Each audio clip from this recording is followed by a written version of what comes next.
15 hours ago, I stood in my kitchen, staring at a table that looked like a magazine spread. 23 perfectly plated dishes. 3 days of work. My daughter's hands were raw from chopping, my own shoulders sore from stirring. And then my phone buzzed. "Dad, we've decided to celebrate at a restaurant. It's adults only." Adults only. 3 words, a lifetime of bitterness, compressed into a text. I didn't call, I didn't beg, I didn't even ask why. I just told my daughter to put down the frosting bag and go take a shower. She didn't see the way my jaw clenched. She didn't hear the plan clicking into place in my head. You have to understand something about my family. They don't argue, they exclude. Growing up, silence was their punishment of choice. No shouting, no open fights, just a cold lockout from whatever mattered. And for years, I kept trying to earn my way back in. When my mother was sick, I was the one who sat with her through the night. When my father's business was failing, I was the one who found him a lawyer. And still, I was the daughter they could set aside without blinking. The betrayal didn't surprise me, but the timing, that was the knife twist. This party was for my mother, her 70th, the first big celebration since she recovered from surgery.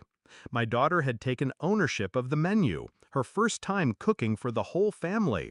She was proud, glowing, and they robbed her of that moment. Not because she did anything wrong, but because, like me, they see her as less. That was when the cold inside me settled. I didn't rage, I prepared. At 8:12 p.m., I sent my dad a single message. "Got it. Have a great night." Then I got to work. Step 1, wrap every dish in foil, still hot. Step 2, load them into the car. Step 3, drive. Where? Not to the restaurant. I knew exactly where they'd be. My mother posts every location she's at on Facebook. That night was no different. Dinner at Armand's, family night. The restaurant was a dim, polished place. Through the window, I saw them at a long table. My mother in the middle, my father at the head, laughing, glasses raised. Not an empty seat in sight for me or my daughter. Perfect. I parked 2 blocks away and waited until 9:46 p.m., the time I knew the check would hit the table. My family has never lingered past dessert. Then I drove home. That's when the real work began. I pulled out my phone, opened our extended family group chat, 47 relatives including out-of-town cousins, and typed, "Just wanted to share photos from Mom's birthday feast. My daughter cooked everything herself. She worked for 3 days. Wish you could have tasted it." I attached 30 high-resolution photos of the food, the table, my daughter smiling proudly. Then, before hitting send, I added one more line. Unfortunately, Dad decided last minute the celebration would be at a restaurant, adults only, so we ate alone. But it was still beautiful. I pressed send.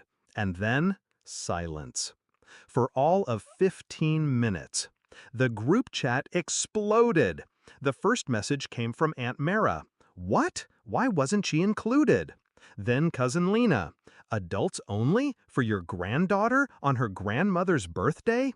Ping, ping, ping, dozens of messages, angry emojis, questions, outrage. I didn't reply. I didn't have to. By midnight, my phone was ringing off the hook.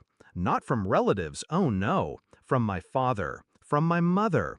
I let them go to voicemail. At 12:47 a.m., my sister texted, "Dad's furious, says you're making him look bad." I didn't answer. By morning, the calls had stopped, but the Facebook posts had begun. Cousins tagging my daughter, aunts commenting about how proud they were of her. The photos were everywhere. By noon, I heard from an old family friend that my father had been confronted at the golf club. "Why didn't you invite your granddaughter?" By dinner, 3 of his closest friends had liked my post and commented with things like, "Shame on you." 15 hours after I'd sent that group message, there was pounding at my front door. Not knocking, pounding. I opened it to find my father standing there, face flushed. He didn't even say hello.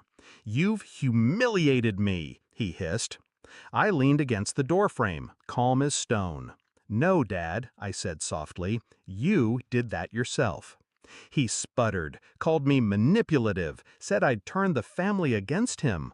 I tilted my head. Funny, I didn't lie. I just told them what happened.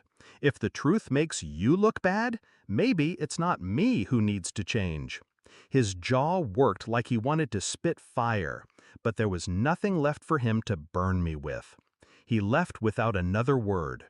The next day, my mother called. Not to apologize, of course, but to smooth things over. I told her I wasn't angry, that we were just moving on. And we have. Except now, the invitations to family events come far less often, which is fine. My daughter